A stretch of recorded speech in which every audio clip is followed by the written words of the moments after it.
Bas ni adalah protein pengangkut. Contoh protein pengangkut ialah plasma. Ya, macam tu. Ya, sebab dalam bas dia tak ada LRT, tak ada. Ya, jadi dia perlu apa? Protein pengangkut. Nama lain dia adalah plasma.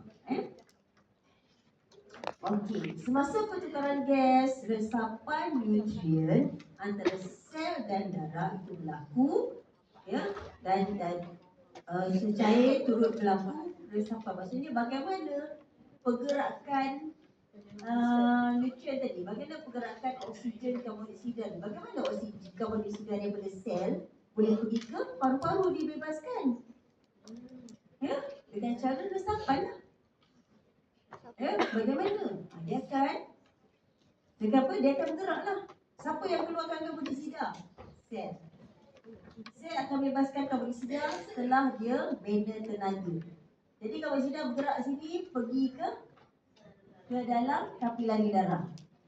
Sebab apa? Resapan. Ingat balik. Kecerunan kepekatan. Kat sini tinggi karbon dioksida, sini kurang karbon dioksida. Jadi kan dia akan bergerak ke sini lah. Sebab apa? Sini kurang karbon dioksida. Bila dia kuranglah. Ya, itu bagaimana cara karbon dioksida dibebaskan daripada badan kita.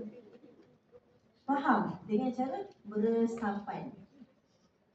Faham? Bagaimana oksigen tu boleh meresap daripada salur darah pergi ke sel? Resapan juga.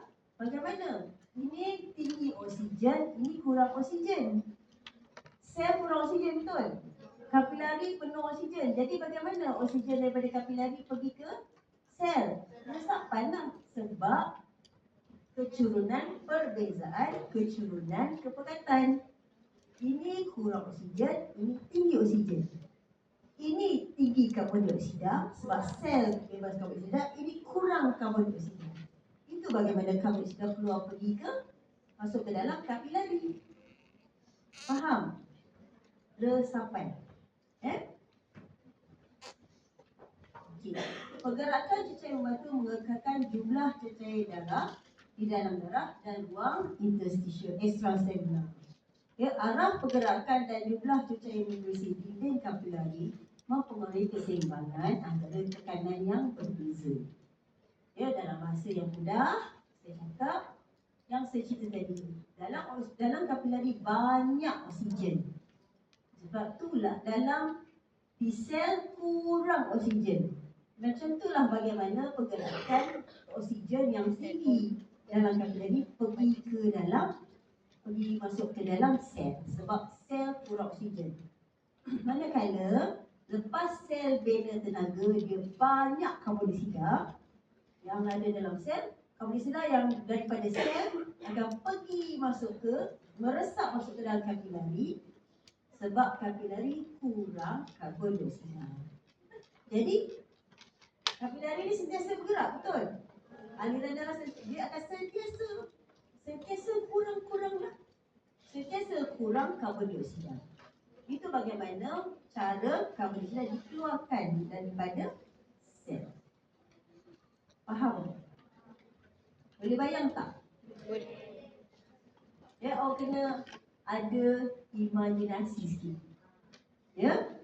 Faham ya? Sebab darah sentiasa bergerak. Darah tidak statik. Darah sentiasa bergerak. Sebab itulah darah konsentrasi oksigen sentiasa tinggi dalam salur darah. Konsentrasi kepekatan oksigen sentiasa kurang dekat sel. Sebab itulah senang dia oksigen pergi masuk ke dalam sel. Faham?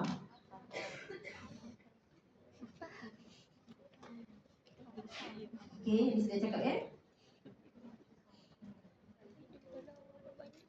Okey, kita masuk tekanan hidrolik. Tadi ialah resapan ya? Tadi ialah resapan. Meresap macam awak letak air dekat tisu. Meresap. Ya? Resapan. Konsentrasi tinggi pergi ke konsentrasi kurang. Ya, itu resapannya. Sekarang saya cakap tentang tekanan hidrostatik. Ya, kena ingat ya. Elektrolit dalam badan molekul-molekul dalam badan dia perlu ada sesuatu mekanisme untuk gerakkan dia. Dia tak ada kaki nak berjalan sendiri.